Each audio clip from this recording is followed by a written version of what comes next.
वार्षिक परीक्षा 2024-25 गणित सब्जेक्ट का जो अपना क्वेश्चन पेपर है मैथमेटिक्स का, ठीक है, उसका संपूर्ण सॉल्यूशन अपन यहाँ पे कवर करने वाले हैं पैर फ्रेंड।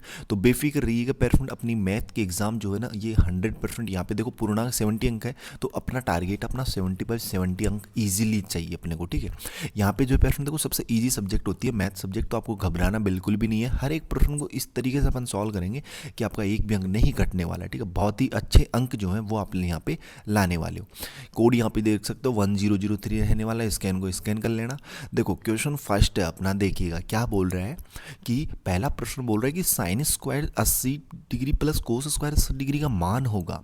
तो पेरेंट आप लोगों ने एक जो है ना देखो सर्वसमीका पढ़ रखी है, कौन सी भैया, देखो sine square theta plus cos square theta बराबर एक होता है, ये सर्वसमीका आपने पढ़ रखी है। तो आपको कहोगे हाँ भैया पढ़ तो रखी है। तो देखो इसी को इसमें कंपैरिजन करो, देखो sine square 80 degree plus cos square 80 degree, theta का मान जो है ना यहाँ पे थीटा का मान वो बराबर है पेयर स्टूडेंट। तो यहाँ पे उसका मान क्या हो जाएगा, पूरे समीकरण का 1 हो जाएगा, ठीक है। तो 1 जो है इसमें राइट आंसर रहेगा। The value of sine square 80 degree plus cos square 80 degree will be 1, ठीक है। सी वाला ऑप्शन आप लोग इसमें राइट करना है। अगला क्वेश्चन देखना, एक वृत्त पर अधिकतम कितनी स्पर्श रेखाएं खींची जा सकती हैं। पैर स्टूडेंट मान लीजिए ये कोई वृत्त है, ठीक है, इस पर अपन कितनी स्पर्श रेखाएं खींच सकते हैं। देखो एक तो इधर से खींच दी, एक इधर से खींच दी, एक इधर से खींच दी, एक इधर से, ठीक है, इधर से।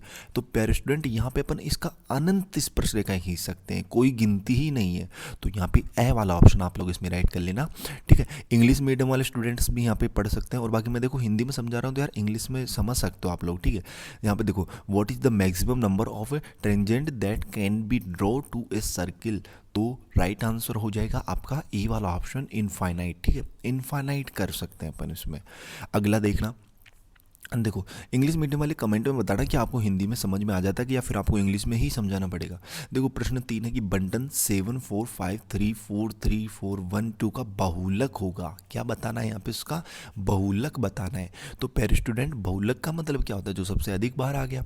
तो यहाँ पे ध्यान दीजिएगा, देखो 4 एक बार है, 2 बार है, 3 बार आ गया ना, तो यहाँ पे इसका बहुलक भी क्या हो जाएगा, द वाला ऑप्शन हो जाएगा 4, ठीक है। अगला देखना है यहाँ पे पैर स्टूडेंट, अगला देखो ये अपने कैसे पता किया कि देखो 2 2 2 2 4 2 6, ठीक है, यहाँ पे सबसे अधिक बार 4 है, ठीक है, ये ध्यान रखना आप। तो अगला देखना अपना द मॉडल ऑफ डिस्ट्रीब्यूशन, तो यहाँ पे हो जाएगा इसका राइट आंसर डी वाला ऑप्शन 4, ठीक है। फोर्थ वाला क्वेश्चन देखना, किसी पासे को एक बार फेंका जाता है तो अभाज्य संख्या आने की प्रायिकता।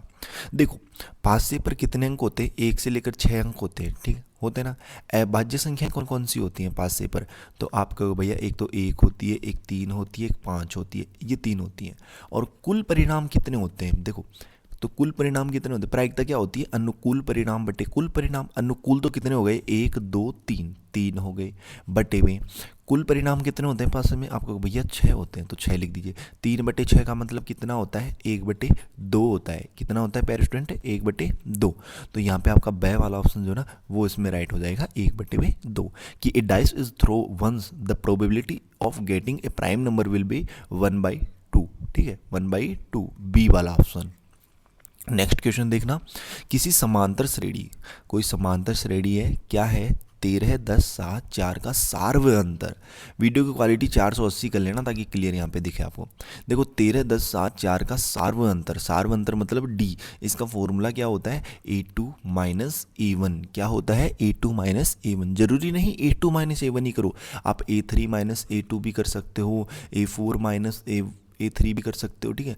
कहने का तात्पर्य है जो सेकंड पद होता है ना, अगला पद में से पिछला पद घटा दीजिए। जैसे कोई सा भी यहाँ पे कोई सी भी संख्या ले लीजिए, उसमें से पिछली संख्या घटा दीजिए। जैसे मान लीजिए मैंने 4 लिया यहाँ पे, ठीक है, 4 लिया तो 4 में मैं क्या घटाऊंगा, 7 यहाँ पे घटा दूंगा। तो 4 में 7 जाएंगे तो कितने बचेंगे, यहाँ पे -3 बचेंगे, -3। कुछ स्टूडेंट कहेंगे भैया हम तो 10 लेना चाहते हैं, तो 10 ले लीजिए, कोई बात नहीं, 10 ले लीजिए। 10 में से क्या घटाएंगे, 13, उससे पिछली संख्या घटा देंगे। तो यहाँ पे कितने बचेगी, -3। तो देखो -3 बराबर बराबर आ रहा है ना, तो यहाँ पे ब वाला ऑप्शन कर लीजिए राइट। लेकिन शर्त यही है कि समांतर श्रेणी होनी चाहिए, तभी सार्वंतर बराबर होता है। कि the common difference of an arithmetic series 13 10 7 4 will be -3, ठीक है, ये हो जाएगा। नेक्स्ट क्वेश्चन देखना पेरेंट, अगला प्रश्न है आपका कि 72 और 120 का HCF होगा। Highest common factor. HCF का मतलब क्या होता है? Highest common factor. यानी कि देखो ध्यान दीजिएगा, HCF और LCM इनमें आप लोगों को क्या समझना है? HCF का मतलब होता है हाईएस्ट कॉमन फैक्टर, यानी कि वह बड़ी से बड़ी संख्या बताइए, वह बड़ी से बड़ी संख्या बताइए जो दोनों से डिवाइड हो जाए, दोनों से डिवाइड हो। और LCM में क्या होता है? लोएस्ट कॉमन फैक्टर, यानी कि वह छोटी से छोटी संख्या बताइए जो दोनों से डिवाइड हो। यह अंतर होता है दोनों में, ठीक है। देखो HCF अपन ज्ञात कर लेते हैं। यहाँ पे अपन जो ना यहाँ पे सबसे पहले 72 का वो करते हैं, क्या करते हैं? देखो गुणनखंड करते हैं, अभाज्य गुणनखंड, ठीक है। तो यहाँ पे देखो सबसे पहले 2 का डिवाइड देंगे तो कितनी बार जाएगा? ये 36 बार जाएगा ना, 36 दूनी 72, हाँ। तो फिर 2 का देंगे तो 18 बार जाएगा, फिर 2 का देंगे तो यहाँ पे कितनी बार जाएगा? 9 बार। फिर अब 3 का जाएगा कितनी बार? 3 बार। अब किसका जाएगा? अब जाएगा भैया 3 का, कितनी बार? 1 बार। फिर अब 120 का भी अपन कर लेते हैं, देखिएगा यहाँ पे कितना बनेगा, ठीक है। 2 का देंगे कितनी बार जाएगा? 60 बार। फिर 2 का देंगे कितनी बार जाएगा? 30 बार। फिर 2 का देंगे कितनी बार जाएगा? 15 बार। अब किसका जाएगा? 3 का जाएगा कितनी बार भैया? 5 बार। फिर किसका देंगे? 5 का 5 बार। अब कहने का मतलब यहाँ पे जोड़े बनाओ, यानी कॉमन। देखो 2 इसमें भी है, 2 इसमें भी है, 2 इसमें भी है, 2 इसमें भी है, 2 इसमें भी है, 2 इसमें भी है, 3 इसमें भी है, 3 इसमें भी है, लेकिन 3 है इधर, इधर नहीं है 3, इधर 5 है तो इधर नहीं है, ठीक है। तो देखो यहाँ पे क्या बन गया? 2 इंटू 2 इंटू 2 इंटू 3, ठीक है। कितनी बार हो गया? देखो 1 2 3 और ये 4 है ना, मतलब 3 बार 2 है और 1 3 है। तो देखो 2 दूनी 4, 4 दूनी 8, 8 3 24, कितने हो गए? 24। तो इसका राइट आंसर भी क्या आएगा पैर स्टूडेंट? यहाँ पे इसका राइट आंसर आ जाएगा आपका सही वाला ऑप्शन 24, ठीक है। इसका HCF क्या हो जाएगा? 24। इसकी एक और मेथड होती है भाग विधि, ठीक है। भाग विधि से भी आप कर सकते हो 120 में 72 का डिवाइड देकर, ठीक है। लेकिन अपन ने अभाज्य गुणनखंड ये एकदम ईजी होती है, तो यहाँ से कर सकते हो आप लोग कि that HCF of 72 and 120 will be 24, ठीक है। नेक्स्ट क्वेश्चन देखना पैर फ्रेंड आपका। देखो बिंदु 3 4 की वाई एक्सिस से दूरी होगी। बिंदु है 3 4, तो उसकी वाई एक्सिस से दूरी अपने को बतानी है। देखो जब कभी भी आपको अगर वाई एक्सिस से दूरी पूछे ना, तो एक्स का कोऑर्डिनेट बता दो, एक्स का निर्देशांक बता दो। अगर एक्स एक्सिस से दूरी पूछ रहा है तो वाई का बता दो, ये हमेशा याद रखना। तो यहाँ पे वाई एक्सिस से पूछ रहा है ना, तो एक्स का निर्देशांक कितना है? 3 है, तो यहाँ पे दूरी कितनी हो जाएगी? 3, ठीक है। कि the distance of point 34 from the Y axis will be, क्या हो जाएगी? सी वाला ऑप्शन 3। अगला देखना, किसी द्विघात समीकरण है, कोई द्विघात समीकरण है ax square plus B X plus C बराबर 0 के मूल बराबर हैं। कब है? बराबर है यदि क्या होना चाहिए? यदि विविक्तर डी का जो फॉर्मूला होता है बी स्क्वायर माइनस 4ac, ये अगर बराबर 0 है तभी मूल बराबर होंगे। तो डे वाला ऑप्शन आप लोग इसमें राइट कर लेना, ठीक है।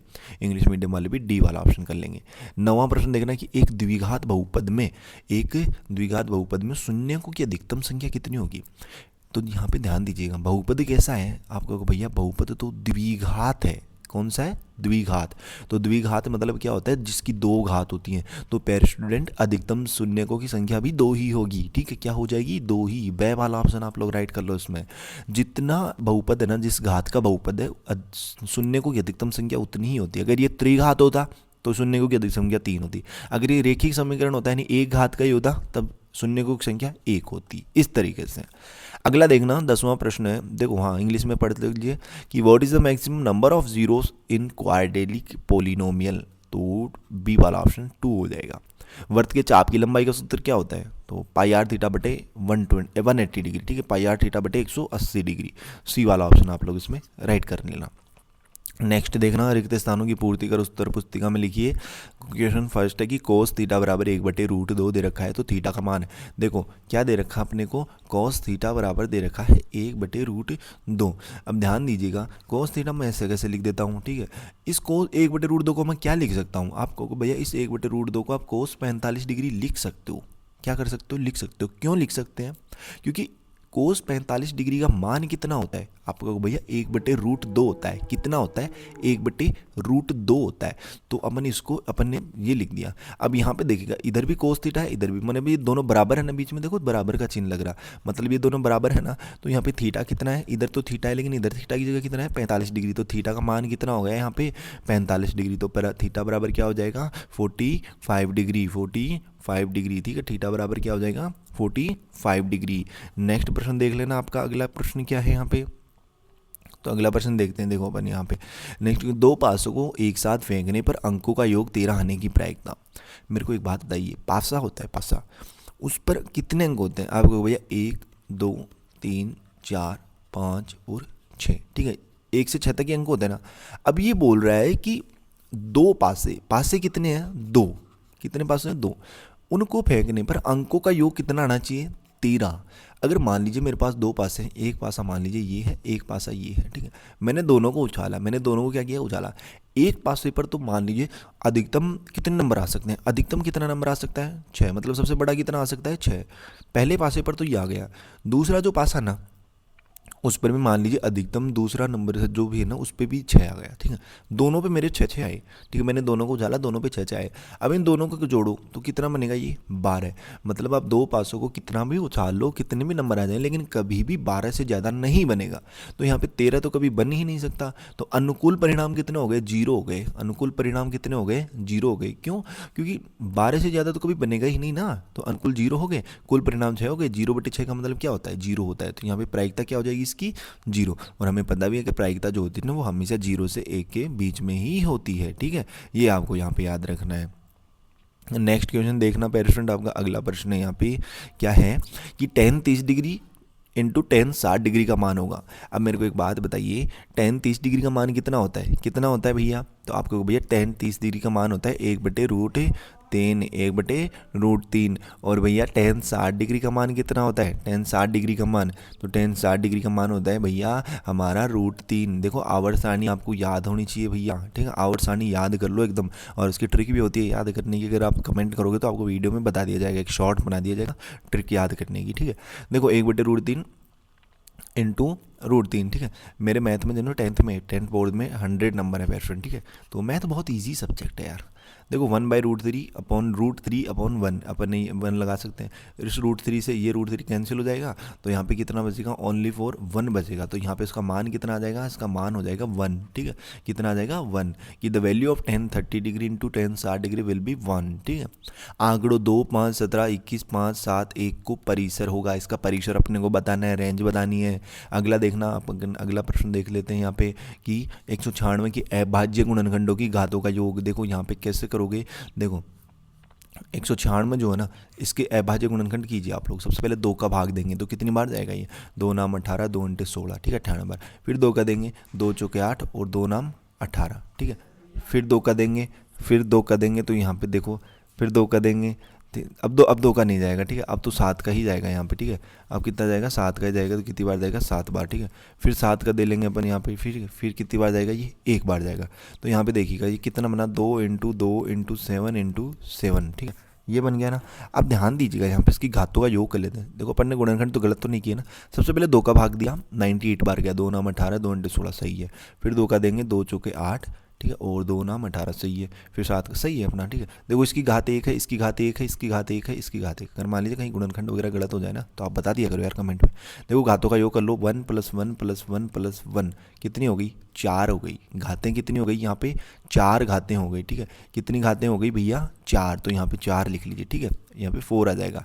इंग्लिश मीडियम वाले भी समझ गए होंगे यार इतना तो, ठीक है। अगर बड़े क्वेश्चन आएंगे तब मैं समझा दूंगा इंग्लिश में। देखो 6y की यदि वृत्त की त्रिज्या r और कोण P हो तो त्रिज्याखंड का क्षेत्रफल। अब त्रिज्याखंड का क्षेत्रफल क्या होता है पेरेंट, कमेंट बॉक्स में बता दीजिए अगर आप लोगों ने पढ़ा है तो। त्रिज्याखंड का फॉर्मूला